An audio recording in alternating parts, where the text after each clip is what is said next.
A noite não foi marcada só pelo empate contra o Santos, mas também por um começo de protesto muito forte com o principal alvo, Rafael Borré. Quero falar também, gente, sobre a defesa do Inter ao atacante colombiano e uma nova projeção quanto ao Z4 do Campeonato Brasileiro. A secação já começa na sexta-feira e eu te conto tudo isso depois da vinheta.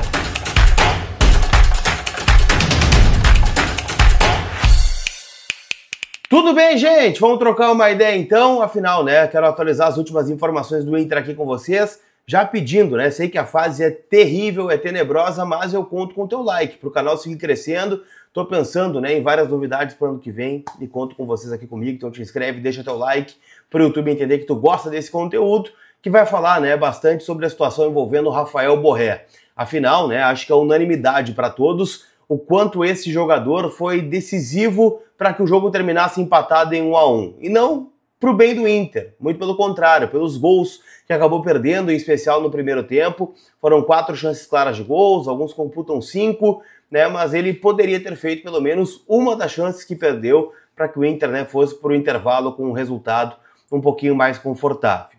Após o jogo, o Rafael Borré deixou o estádio Beira-Rio, né, escoltado por seguranças, né, lá no edifício Garagem, e foi bastante hostilizado pelos torcedores que estavam lá aguardando para fazer algum tipo de protesto. Isso já tinha acontecido quando o juiz terminou o jogo, né, onde ele foi ofendido por torcedores, né, que mandaram ele tomar naquele lugar em uma só voz, vamos dizer assim, né, ele e o Barcelos foram os alvos depois do jogo. E óbvio que isso também traz repercussões muito fortes nas redes sociais, muitos torcedores, né, indo até a rede social do Borré, outros, né, criticando no Twitter, no próprio Instagram, em posts do Inter, que gera uma repercussão, obviamente, muito grande. Isso é um problema, gente, porque o Inter tem um pepino gigantesco, não só para o final deste ano, onde a gente debate, né, se o Borré deve ser reserva, se o Ricardo Matias deve receber mais oportunidades, mas para o contexto financeiro do Inter, porque o Borré é um jogador que tem contrato longo, ele tem contrato até o final de 2028 e hoje é com certeza o jogador mais bem pago do plantel, na casa de R$1.800.000, né, um pouquinho menos, ali R$1.500, R$1.600, é o que o Inter, né, aponta que recebe, né, o atacante colombiano. De qualquer forma, gente, é um contrato até 2028, então são mais de 30 milhões que o Inter vai ter que pagar para o Borré até o final do contrato, se ele ficar aqui, né, na próxima temporada. Alguns clubes sondaram, né, mas ninguém de fato fez uma proposta para tirá-lo daqui, em especial clubes do futebol argentino, que é onde ele tem bastante moral neste momento. Então, é um problema que o Inter vai ter, é um clima pesadíssimo no entorno do jogador. Antes da gente avançar, deixa eu dar um recado importante para você que é CLT e está apertado financeiramente, precisando de um fôlego rápido com taxa baixa. A Mais Ágil está oferecendo um empréstimo CLT, com aprovação rápida e sem burocracia, tá? Sem muita complicação. Só chamar eles no WhatsApp que está na tela ou no link que eu vou deixar aqui na descrição do vídeo, tá bom? Turma, vamos falar de matemática, não é o meu forte, mas é o que eu tenho feito bastante aí nos últimos dias, cálculos matemáticos envolvendo as projeções da luta contra o rebaixamento. É bom a gente destacar, né, que apesar do resultado de ontem não ter sido bom, o Inter colocou mais um ponto na conta, né? Então agora tem 41 pontos, é o 15º colocado. O Santos está dentro da zona do rebaixamento e tem 38. Entre Santos e Inter tem o Vitória, que tem 39. A projeção do Paulo Pires, que é quem eu uso para me basear aqui, né, matemático, plantão do Paulinho, tá lá no Debate Raiz, tá no canal do Baldasso também, é de que, segundo o aproveitamento de Santos, Inter, Vitória, nos últimos jogos, ou no campeonato no geral, 42 pontos é o número mágico para escapar, porque tem os critérios de desempate ainda. Aqui a gente tem que ser muito frio, né, sobre o rendimento do time, sobre jogar bem, jogar mal, é sobre ser melhor que o 17º colocado. Então o Inter tem, na próxima rodada, o Vasco da Gama, no estádio de São Januário.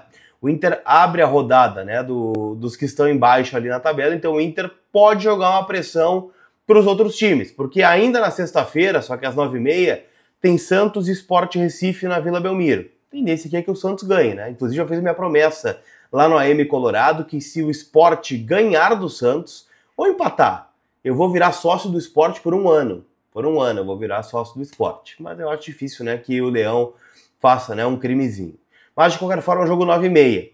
No sábado, 4 da tarde, tem um jogo fundamental, que é o jogo entre Vitória e Mirassol, no estádio Barradão em Salvador. Aqui a gente torce pro Mirassol, que ainda tá brigando, né, por classificação na fase de grupos da Copa Libertadores, consiga vencer, para que o Inter mantenha uma distância segura, né, do Vitória, que neste momento é de 2 pontos. Então, digamos que o Inter empate com o Vasco e o Vitória perca pro Mirassol, estamos falando de 3 pontos já de vantagem pro Vitória, faltando só 6 aí em disputa. E aí tem um outro time que está querendo entrar na briga, que é o Ceará, né, que joga no domingo à noite, 8h30, contra o Cruzeiro na Arena Castelão. O Ceará tem esses jogos difíceis, né, porque depois do Cruzeiro, o Ceará ainda vai ter Palmeiras e Flamengo. Lembrando que hoje, né, pode terminar o campeonato. Né, então você tem que ficar de olho aí nesses jogos, porque acaba tudo impactando, né, um jogo aqui, um jogo lá, todos estão ligados de alguma forma. Então são esses os jogos para a gente ficar de olho, é claro, né? Para deixar o jogo mais emocionante, tu vai lá em KTO, kto.bet.br, minha parceira, minha casa de apostas. Como eu disse, hoje pode terminar o Campeonato Brasileiro. O Flamengo joga contra o Atlético Mineiro, se ganhar, e o Palmeiras não ganhar do Grêmio na Arena. Palmeiras com o time todo reserva, deixou todos os titulares em São Paulo, visando a final da Libertadores, que acontece no sábado. Teremos aí já o campeão brasileiro de 2025, que seria o Flamengo do Felipe Luiz. Então palpita, kto.bet.br, lembrando uma casa proibida para menores de 18 anos, então jogue com responsabilidade. Pra gente fechar a nossa resenha aqui, eu quero trazer uma fala que para mim chamou muito a atenção, que foi do Emiliano Dias. Ontem, no pós-jogo, eu fiz uma pergunta para ele sobre o Borré. Por que ele não foi sacado no intervalo e voltou para o segundo tempo, mesmo tendo perdido o gol, sendo criticado pela torcida, se não foi, né, jogá-lo aos leões neste momento, e ter dado uma oportunidade para o Matias, que já tinha feito o gol da vitória contra o Ceará, não seria uma situação um pouquinho melhor. Ele disse o seguinte, tá? Abre aspas, tá? Tem que cuidar o grupo de qualquer desconfiança. Borré veio de uma viagem que a gente mal contava com ele. Afinal, ele jogou, né, com a seleção colombiana e foi para jogar lá no Ceará. Chegou às 11 horas da manhã do dia do jogo. Era um jogo de vida ou morte para nós. Ele me falou que queria estar presente. Dormiu 4, 5 horas. Precisamos ter respeito por quem bota a cara no momento ruim. Vai errar? Vai. Mas são momentos. Não podemos apontar o dedo. Claro que por muitos gols perdidos vem a carga. Mas prefiro que batam em nós do que bater no grupo neste momento. O que dá a entender, né, que já no jogo de sexta-feira contra o Vasco é bem improvável que a gente veja o Borré entre os reservas. Tá certo? Deixa tua opinião, quem seria o teu atacante titular? Acho que não tem muita discussão, né? Teria de ser o Ricardo Matias, até pelo momento que vive o Borré. Tá bom? Chegou até o final? Não esquece daquele like que a gente combinou no começo. A gente se vê. Fui!